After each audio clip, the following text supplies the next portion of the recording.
Good Morning Night Vale is brought to you by The Disappearances of Lydia Fontaine, a new independently produced and crowdfunded 10-episode original audio drama. Set in a deceptively familiar world of electronic surveillance and machine-mediated communication, The Disappearances of Lydia Fontaine follows Lydia Ryan and her friends, lovelorn Ethan and wannabe internet sensation Dee, as they struggle to unravel the mystery of her mother's disappearance. Escape the sinister Fontaine family, and survive the feud over her grandfather's supernatural legacy. It weaves bitter family drama and high-stakes intrigue with fantasy and cyberpunk elements to create a surreal mystery about secrets and grudges, old books, big data, and the promise of infinite knowledge. And do not forget the talking birds. It's a full-cast production with original music and a bespoke soundscape presented through a series of found-footage-style surveillance recordings. And it's important to note, this show was made entirely without generative AI. Even the computers are voiced by human actors. Episodes are free, and you can start listening right now with the Season 1 finale due to come out on August 16th. For more information, go to lydiadisappears.com. and find The Disappearances of Lydia Fontaine wherever you get your podcasts and start listening from the beginning. Insurance isn't one size fits all, and shopping for it shouldn't feel like squeezing into something that just doesn't fit. That's why drivers have enjoyed Progressive's Name Your Price tool for years. With the Name Your Price tool, you tell them what you want to pay, and they show you options that fit your budget. Enough hunting for discounts, trying to calculate rates, and tinkering with coverages. Maybe you're picking out your very first policy, or maybe you're just looking for something that works better for you and your family. Either way, they make it simple to see your options. No guesswork, no surprises. Ready to see how easy and fun shopping for car insurance can be? Visit Progressive.com and give the Name Your Price tool a try. Take the stress out of shopping and find coverage that fits your life, on your terms. Progressive Casualty Insurance Company and Affiliates. Price and coverage match limited by state law.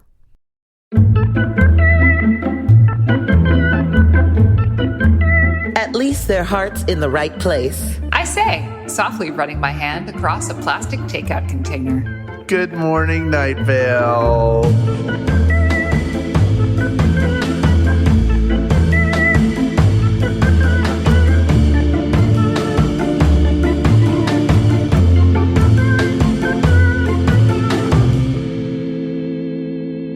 We did it, Joe. It's me, Hal. It's me, Symphony. It's me, Meg, who, after giving birth to my daughter, said to my husband, Joseph, we did it, Joe. And today, what we are doing, Joe, and everyone else who's not Joe, I'm assuming Joe Biden listens to this podcast, is we are recapping episode 114 of Welcome to Night Vale, Council Member Flynn, Part 1. We are cast members of the hit popular podcast, Welcome to Night Vale, and we convene once every few weeks to discuss these wonderful works of art in these modern times. And that's what we're doing right now. Also, today in our world, it's Wednesday, July 6th at 9:29 p.m. Eastern Standard Time. And that's what's going on. Well, the episode description for 114 is the city council deals with a crime spree in their own city council way. Let's talk about it. Hey. Let's talk about it. We started with the city council classically being terrible at their jobs, needing to be on vacation. Yes. It's just so hard for them. And then things unfold. Yeah.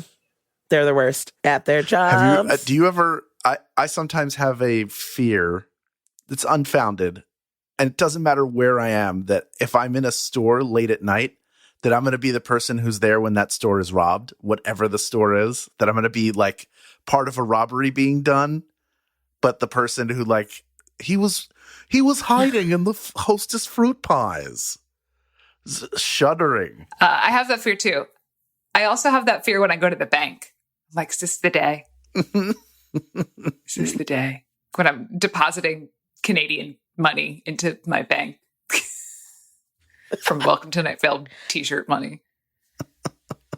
You know, I get that fear sometimes, but I just am usually looking for a way out. You know what I mean? Like, to figure out if I'm going to be able to escape. But that's America today.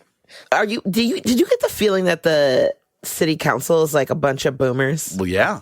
Yeah. They're ancient. Well, they hate on millennials. They're like, there's that like little sort of snark towards millennials. Yeah. Which like feels like really early aughts, And also checking to see if the vernacular they're using is still up to, like, are the kids still saying rad? I said rad. Am I like a kid? Have I recaptured my youth? Am I fitting? Like, how do you do, fellow teenagers? It's like that kind of thing. Yeah, for sure. And now there's all this crime in Night Vale. Yeah, I know. But, and just like boomers are reminiscing over what Night Vale was before, all this crime started happening. And I feel like that sort of rhetoric is happening all the time and much more now. I mean, it was like, what, 2016? This is 2016? 17, I think. Yeah. Yeah, Lacroix is a thing. It feels much more recent. 17. Okay. Let's see. It's the context. This clues. was September 15th. September 15th, 2017. There it is. I remember Lacroix from back in the day. This is when Lacroix had taken over any comedy theater anywhere. Lacroix was there, and everybody. I'm sure Lacroix has been around since like 1928, but there, like, at a certain point, just our generation of comedians like discovered it, and it was all of a sudden everywhere. I mean, at least out here in LA, any theater you went to, the little mini fridge in the green room was stocked with Lacroix.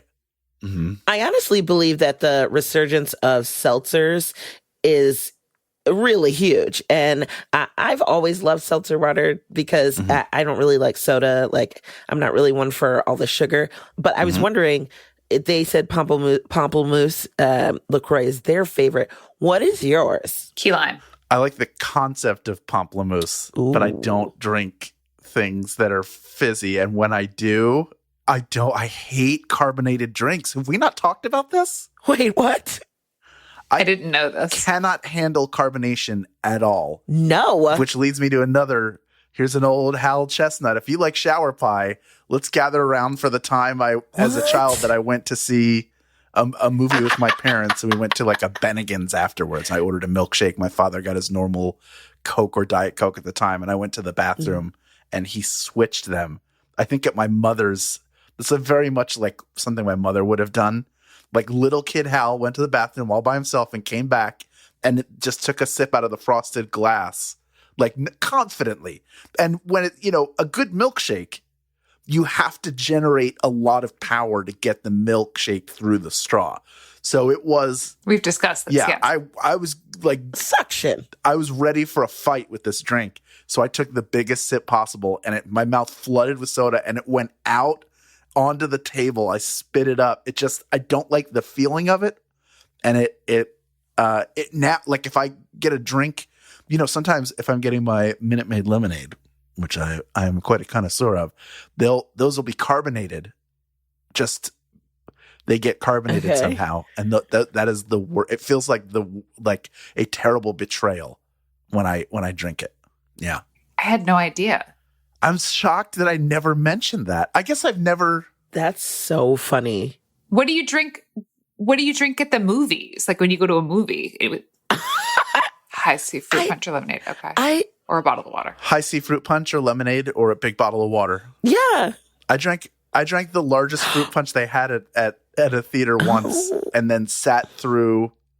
I had seen some movie and drank the largest high C they had. And then I went to see Grindhouse, which is 2 movies, basically, like 2 70-80-minute features with a reel in between. Yeah. And I had to go to the bathroom as soon as the previews ended, but I didn't want to miss a second of the movie, so I sat through the whole thing before I went to the bathroom. That's not good for your kidneys, I don't think. It's not healthy. Look, I'm not saying I made the right choice. That's what those people who died after playing, what's that game, for forever, and they just wouldn't get up. Risk, Monopoly, Axis and Allies. World of Warcraft? World of Warcraft? No, the video. I mean, that's like, World of Warcraft. I was aware, as soon as it was over, I made a beeline to go. Well, when I was a kid, did I ever tell the story of when I was a kid and I was at the Tiffany Diner? And I got a quarter from my parents to go play the Indiana Jones and the Temple of Doom machine in the vestibule, which was huge. Like, to get a quarter from your parents as a kid to play Indiana Jones and the Temple of Doom, this new arcade game based on the hit feature film directed by Steven Spielberg, was a huge deal. I'm playing, having the game of my life, 7 years old, not a care in the world, have to go to the bathroom. I don't have 2 quarters. Who am I, a Vanderbilt? So I keep playing and trying to fight through it. And I lost a battle that day. I was not able to hold it in. And I peed in my pants. And it went down to the floor, like in a horror movie where they're trying to show a child is frightened. And the pee pulls out. And that caused me to do poorly in the game.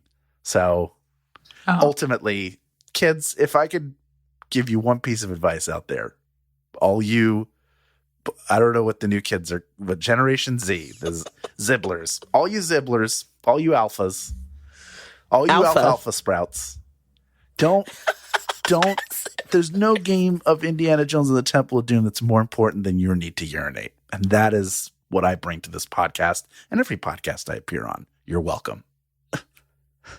Yeah, stay safe out there. So, Lacroix, favorite flavor? I would go with Pamplemousse just because I love the name.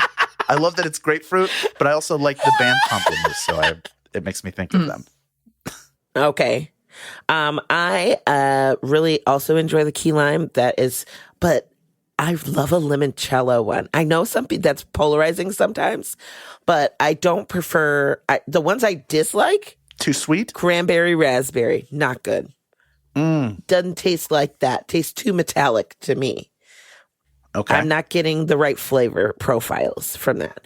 And I also don't like the one that smells like shampoo. The passion fruit. Passion fruit tastes like shampoo. Passion fruit. Ugh. But actual passion fruit doesn't, does it? I've never eaten passion fruit. Not good. No, it doesn't. The passion fruit LaCroix is very much like, whoop, I just drank the shampoo. Gotcha. I don't want the berry one either, but yeah, I'll even go with a lime or a lemon, like simple. But recently, someone gave us pure LaCroix, Just like carbonated, yeah, just carbonated water, like no flavor. Yeah, what am I, a psychopath? it's for like mixed drinks. Yeah, you put your Propel in it and make it whatever flavor you want. Propel. No, you're supposed to it's for like a cocktail probably, and or just for like if you want just like a regular seltzer. But that's not their brand. No, they're not who are they? Yeah, or that's why I have a soda any stream. number of seltzer water. Doesn't Canada Dry make a seltzer water? I know they're ginger ale or Schweppes. Schweppes is like the classic seltzer water bottle. Yeah, yeah, or Polar. Yeah, those are Schweppes. That's the one you get at the liquor store. Those are the ones you get for that. Yeah. Don't use a LaCroix pure. It's okay to do what you do and have that be Diana, that's enough. You don't have to add. No. You're almost taking something away. Like, all the exciting flavors of LaCroix. What if you didn't have any of that? And you just got a can of plain LaCroix that you sat on and waited to mix in with something else. Yeah, it's a lot to think about. I want to tie it back into this episode because the thieves stole $72 and an end cap of Chex Party Mix. Oh, let's see. And I want to talk about that for a brief second. Yeah. And now take us back off of the episode and say, what is the best part of the Chex Party Mix? The best piece? Brown bagel chips. Yeah, of course. Yeah. Oh, the little rye bit. Yeah, the rye chips. Yeah, the brown rye chips. That's what I meant. The rye, the little round. Pumpernickel, right? Or is it pumpernickel or rye? Yeah. Yeah. Sure. That's the best. That's the best part. For sure. It's number one, the best part. Yeah, whatever it is. The brown bit. Yeah. Love the brown. I call them the brown bagel chip. There's never enough of that. Mm-hmm. I like to try and get it like a perfect bite, like one of each of them. Mm-hmm. But the brown bagel bit has to be in every one because it just makes me upset when it's not. Yeah. Like I'm being cheated. What piece could you lose? I think the pretzels are superfluous. Oh, what? Yeah, pretzels. But that one round, kind of like white one. Yep. Yeah, the beige capsule. That could go too. Yeah. That's kind of nothing. It's kind of a nothing burger. Yeah. Not. Uh-huh. Yeah. Because the Chex is the namesake. So you need that. And it's light and crispy and usually retains the seasoning the best. Mm-hmm. And then the brown bagel chip, that one just you want flavors? I want just that. You want flavors, baby? They do sell that. That's what it is. Oh, good. I'm glad they listened to us. Yeah. But yeah, I could take down an entire end cap of Chex Party Mix and then be the saltiest, be like a brick of salt. Mm-hmm. My shoes will be stuck on my feet. My rings will be stuck on my hands, and I'll be a happy, happy cat. Like the swole grapes. Yeah, that's getting swole. That's what the kids swole. We got another episode where we're talking about eggplants. Yeah. Like the swole. Yeah. Plums. Aubergines. Yes. Dip-dops. Aubergines. I love when I felt really worldly when I heard that for the first time, like when I was in Europe and they're like, aubergines. And I was like, huh? And I was like, oh, eggplant. Okay, yeah. I like aubergines. I love arugula. No, rocket. Bitter. I actually don't like arugula. It's a little, the spice to me, I don't know. The bitterness of it is like, sometimes it's okay, but I also prefer a crunchy like lettuce an iceberg to a wimpy lettuce. And I feel like, no, like romaine. Iceberg, I really don't like. Well, romaine, you have the romaine hearts that gives you the crispy, but there are a lot, romaine leaves are like floppy, you know? But they have the stems in them that give them the crunch down at the bottom. So it's a nice mix of leafy and crunchy. But yes, I usually get those 3 hearts and I will just slice those up the way I want them. And then use the leafiest ends for sandwiches. Good strategy. Great strategy. And like Tamika, who has a strategy. So you're in this episode. That's right, baby. Yeah. I sure am. Do you remember what it was like? Didn't I do a good job? You really did. Always. Yeah, no, I remember every time I do get a script or do an episode, I feel like I take a little bit of time to read it multiple times because I want to get it back to them as fast as possible. And sometimes the turnaround is quick, but I don't want to while yes, I generally go with my first instinct, I like to feel like I have options. Do you know what I mean? So I read it a few times. I basically sleep on it. You know what I mean? But I do remember this and being like, oh my gosh, this is a big step. She's a council member now. And then it gets intense at the end. It gets pretty intense. And I remember there was a little bit of backlash, I would say. I don't know. From the fandom about Tamika doing taking over or whatever. But I was like, it's gonna be fine. It's all gonna be fine. Don't worry about it. It'll be fine. What am I gonna do?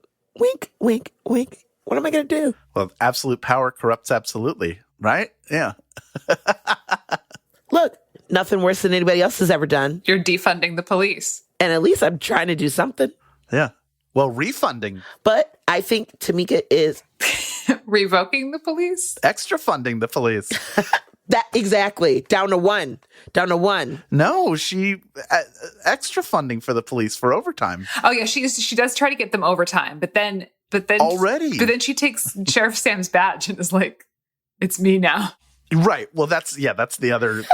That seems like a very Tamika thing. Is I'm going to do this myself because you're the tactician and the field general. So you're a leader by action, not by all right, here's a map. You go here. You go here. It's more like, I'm going to go over here. You go here. You come with me and then clean up. Right. Is that fair to say? Yeah, absolutely. Absolutely. But I do believe while Tamika does take a lot on to herself, occasionally she will delegate. And she didn't say, Sheriff Sam, you don't have a job anymore. It's just provisional power. Put herself above him, technically. Yeah, that's all. Come Never on. hurt anyone. Martial law. Marshall Mathers law. Sweaty palms and mom spaghetti everywhere. Do you remember that was a thing? People mom spaghetti. But yeah, I did write down Sure. Lockdown, bitch. Oh, my favorite thing though is in the speech. This is where I got to say the silly Michigan stuff. And because I was always so amused by that. And I was like, I get to say Michigan and Milstefan. And then there was one more. But I found it so funny. But I thought I was she's initially like a reasonable voice. I understand Night Vale gets a little stressy, but she asked and they consented and she did her thing. Yeah, there is that. It's gonna be fun. It's going to be fun.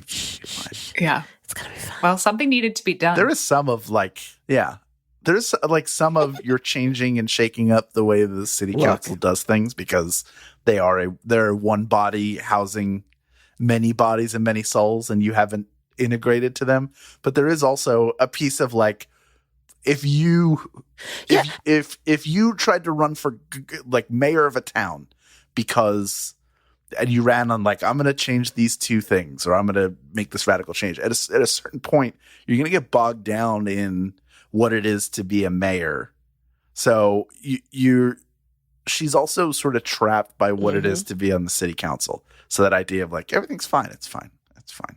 Well, also, I think, she's been trying to do her best. She's been like filling out these papers that the city council is not really taking and meeting with the mayor and doing all this stuff. Like she's trying to do it like the way, but as much of the government it's bogged down with their processes and apparently weird spells and, and their thoughts about going on vacation. So sorry, there's some new blood in here trying to actually make things happen and do the job that's supposed to be done.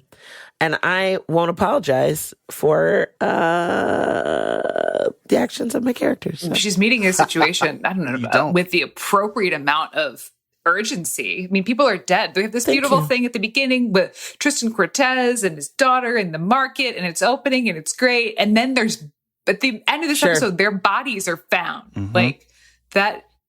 Yes. I think that Tamika's urgency is warranted. Yeah. Especially after like she is trying to do the procedural things appropriately. And then like people are dead and she's like, F that. Let's get serious. I have the power. Let's get serious. And you know what? To be honest, I'd like to see that in my government, not necessarily martial law, but I would like to see someone have some urgency when there's bodies hitting the ground. Right.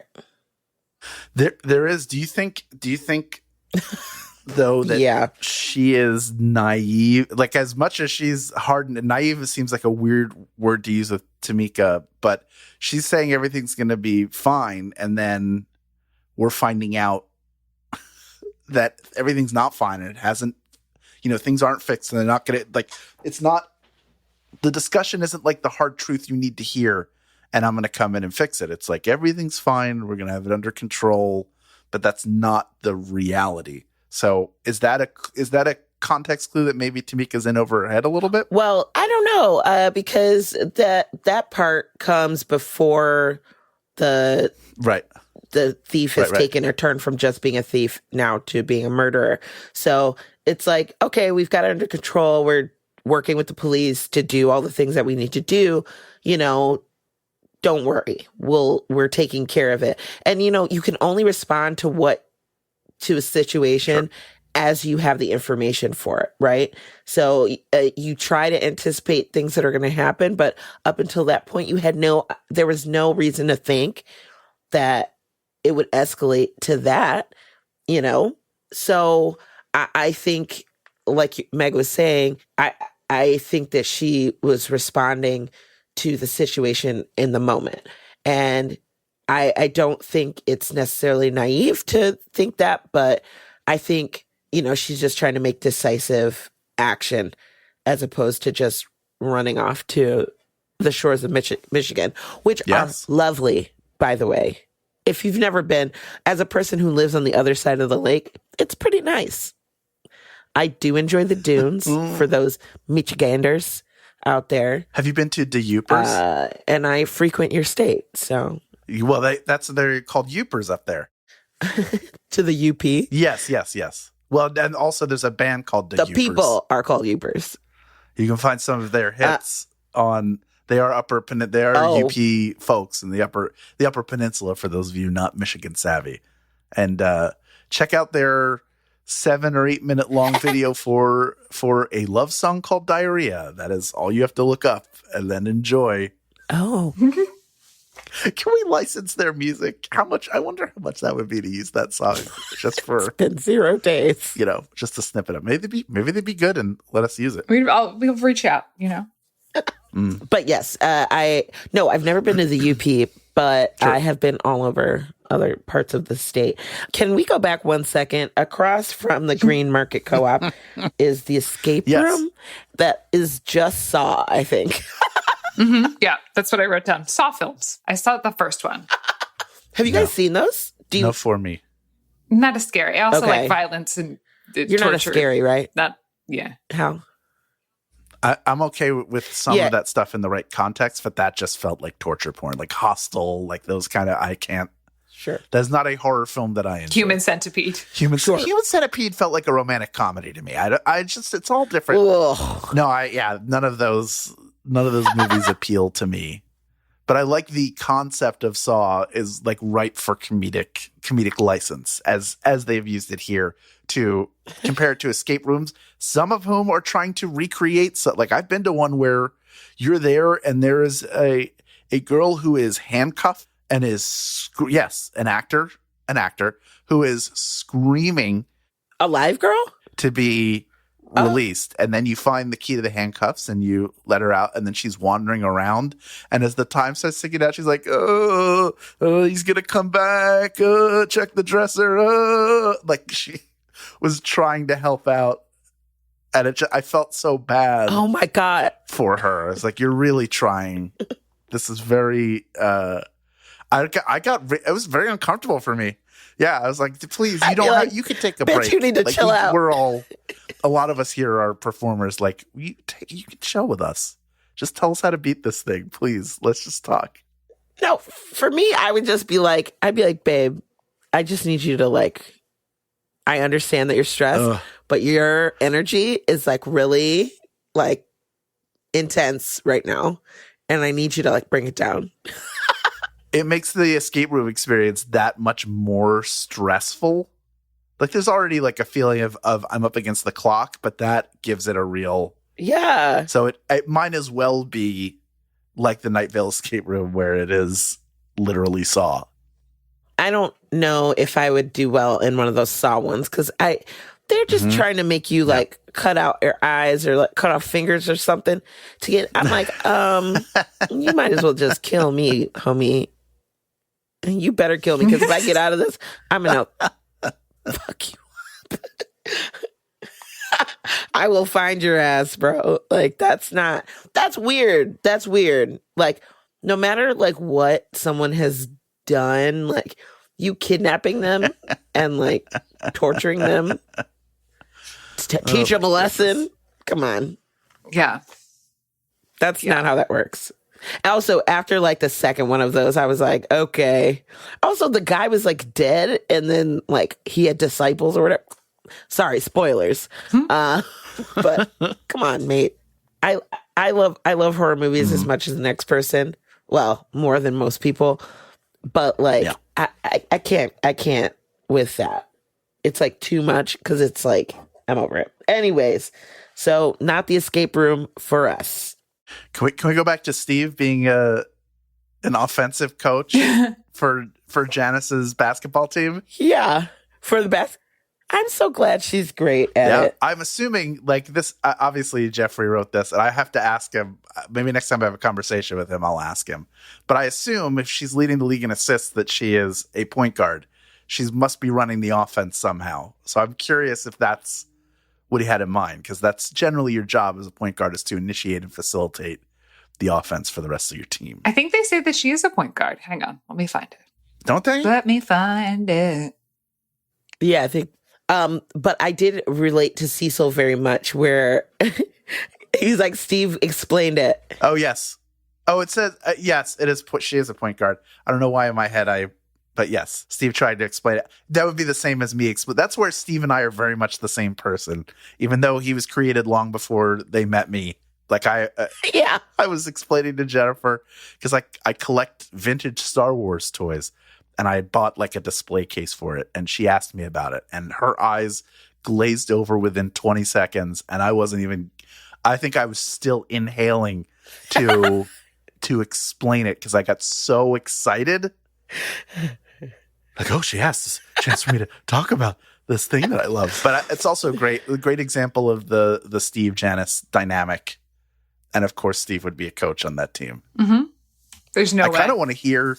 I want to hear like Steve's locker room speech. I feel like that would be a fun monologue. Would be him. Be a great bonus episode. What do you think it would sound like? It'd be him giving an inspirational halftime locker room speech to the Scorpions. All right, now, kids. I once saw a play that was just 3 different locker room speeches, and it was site specific, so it was performed in a locker room in New York City, and it was great. Wow, it was really good. Yeah, like really told a story. That's hilarious. It was kind of genius. That's really fun. Yeah, it was. Anyway, other really fun things. Yes, like the weather. Take us there. Absolutely. Up next, we're going to hear from you. We're going to hear some of your mind cannons. We're going to hear your theories. We're just going to see what's going on with you. But first, a conversation about this episode's weather, which was Song for Myself by Bears with Eagle Arms. It's a weird one. I was into it, but it was weird. Yeah, it was weird. It reminded me, I was like, is this a joke song? It's by Weird Al. Because there were like silly things like throughout it, but like, I don't know. I thought it was interesting. Not my general taste, but you can't win them all. But I did like that they said, I like spaghetti, and there were horns and strings. That was fun. Yeah. I thought it was fun. Yeah. Like, again, this is not something that I'm going to like have the first dance at my wedding to, but it was fun. It was fun. Right. Oh my God. So yeah, this band is a Can you imagine? I like spaghetti. Well, you have your arms so wide, it's like a middle school dance where you can't touch. Mm-hmm. Oh, we're all dancing. Yes. Okay. I was dancing with both of you. So they're a Baroque folk band from the Denver area, and they play shows. You can check out their website and go see them. Denver. Wildin'. Yeah. I feel like it'd be fun. If they were playing a bar near me and I didn't have a child, I would go. I'd go, have a beer, listen to their jam. I mean, they definitely put on a good show. You're not going to leave. You're not going to be bored. And that's all you can ask for. No. You're going to be like, he said what?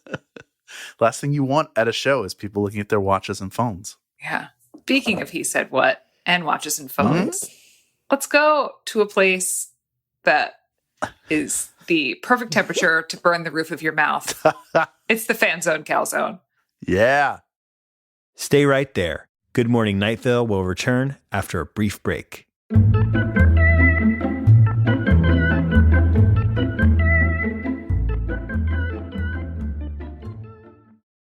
Lately, I've been all over the place. Between touring, dog sitting, and traveling, my routine has become non-existent. Now that my travel schedule has slowed down, I need to get back to eating real food and not just grabbing what I can when I can. And Factor is making that easier for me. Factor meals are ready in 2 minutes and require little to no prep and no cleanup. So even on the days when my schedule is completely out of whack, eating well is still achievable. Like today, I had 3 meetings and a client. By the time I was done, I was hungry and I just needed to eat. So I grabbed the Beurre Blanc filet mignon with Parmesan risotto, and it was delicious. I was amazed at how tender it was and how flavorful the risotto was, and saved me from having to pick something up quick. And in 2 minutes, I had something healthy, fresh, and delicious. So if you like fast, easy, and delicious meals, I think you would like Factor meals too. Let's eat real. Head to factormeals.com/GMNV50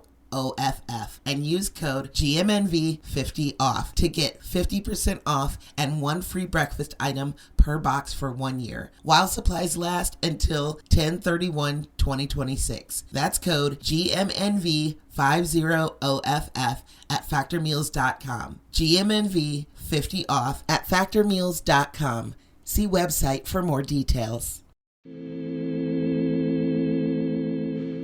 And we hear from Demi. First, Demi says, Dear Meg, Symphony and Hal, I got my first job in early 2020, stocking groceries for a semi-local Kansas City grocery store chain.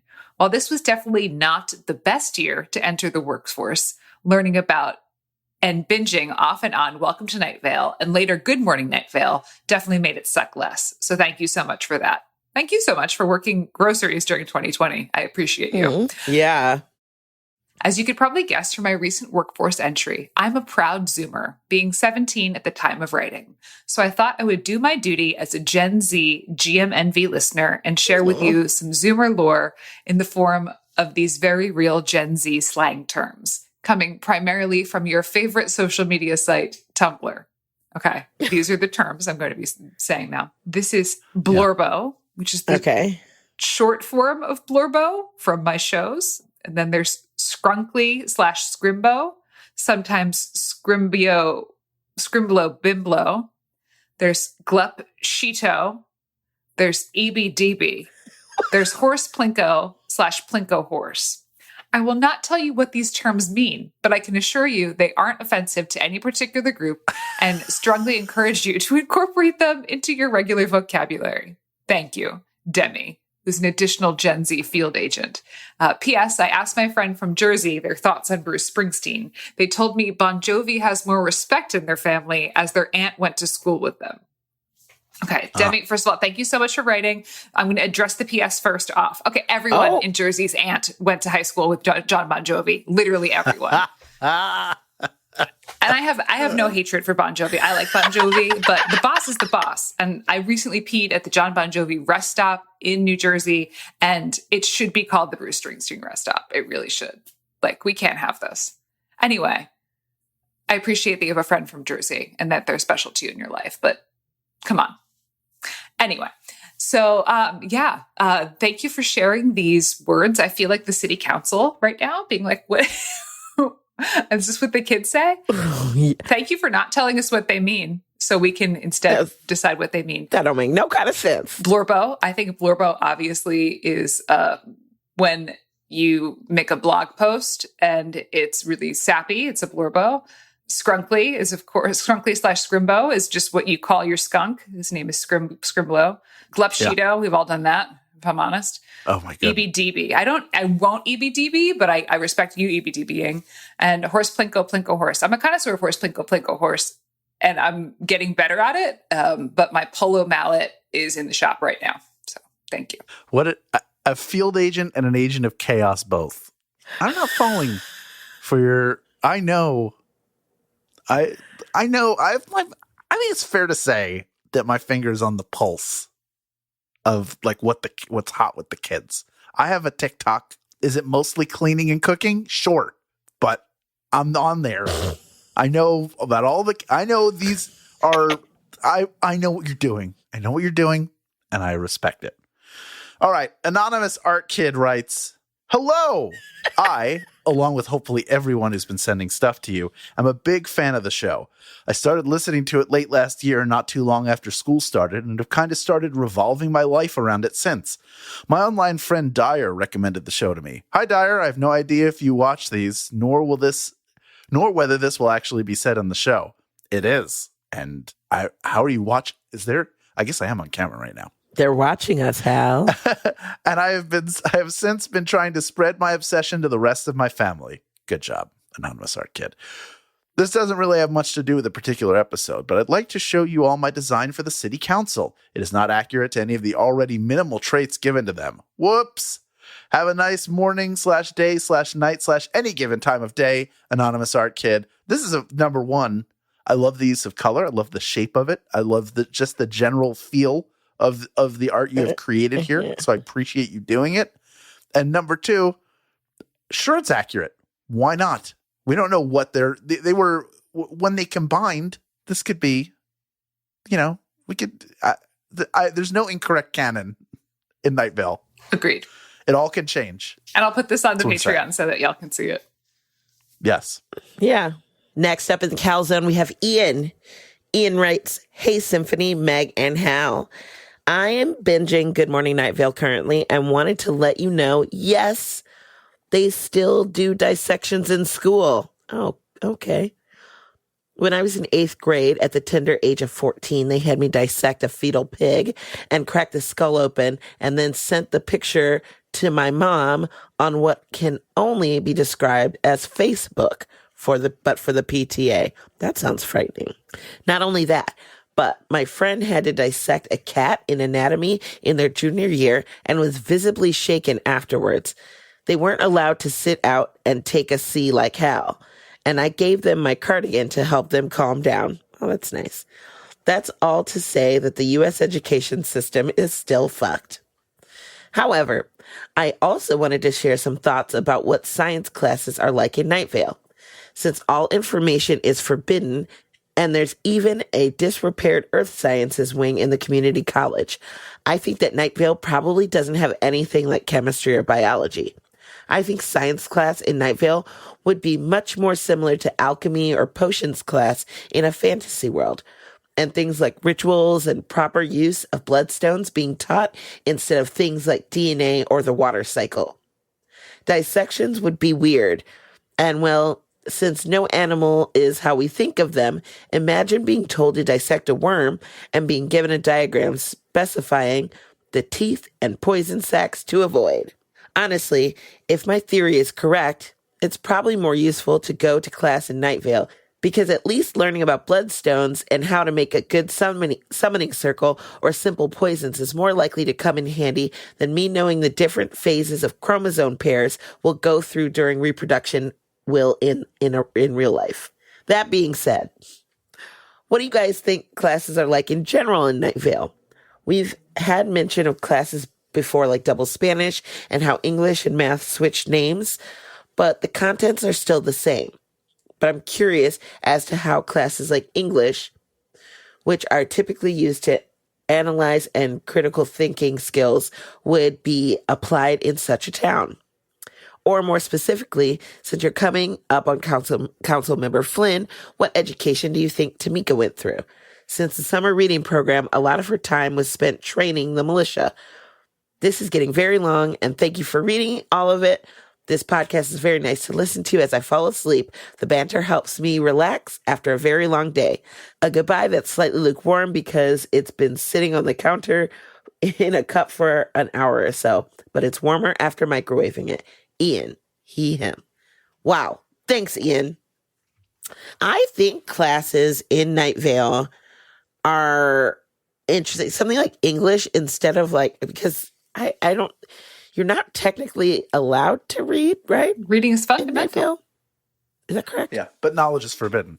Oh, but knowledge is forbidden. So you just can't absorb any of it. You just have to read it and forget it.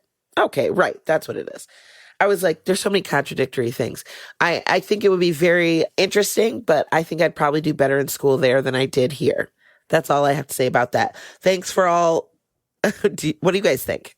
I kind of sort of agree with Ian that the science class would be like more alchemy or potions class. I feel like the education system is very earnest, but I feel like what they're teaching is like all sorts of weird, nonsensical stuff, but like presented in like a very buttoned up, like caring way. Like, they care about their kids. They want the kids to have a good education, but they're going to spend 6 weeks talking about spider wolves. I think it's like the Apple 1984 commercial before the Olympic athlete comes in and smashes the screen with a hammer. They just sit in a black and white room. You are all. But I also want to take a moment, specifically say, Ian, just relax. You've had a long, difficult day, and you deserve time to yourself. So close your eyes, breathe, focus on your breath, and drift away. Everyone else, relax, sleep, sleep, sleep. And that's the end of our show. Thank you, everyone, for listening. You see, you have to end it off with a loud cackle just to keep them on their toes. Kids these days, you got to stay vigilant. Thanks, everyone, for listening to us. We appreciate having you all here with us every couple of weeks, and we hope to keep you hanging on for the next episode, which will be Councilmember Flynn Part 2. But until then, good morning, Night Vale. Good morning. That was EBDB. Good Morning Night Vale is a Night Vale Presents production. It is hosted by Symphony Sanders, Meg Bashwiner, and Hal Lublin. It is edited by Felicia Dominguez and mixed by Vincent Cacchione. It is produced by Meg Bashwiner. Theme music by Disparition. Email us at info@goodmorningnightVale.com to share your theories and ask questions, or to share your mind canon for the City Council. This show is powered by our patrons like Sarah Dodge, Vivica Carriage, Thora Cottrell, Teresa Jacobs, and Steph Potter. If you are interested in supporting this show in exchange for lots of fun, insider, hyper cool kid content, check us out at patreon.com/goodmorningnightVale. For more info on this show, go to goodmorningnightVale.com and follow us on Facebook and on Twitter at Night Vale Chat. Special thanks to Joella Knapp, Jeffrey Craner, and Joseph Fink.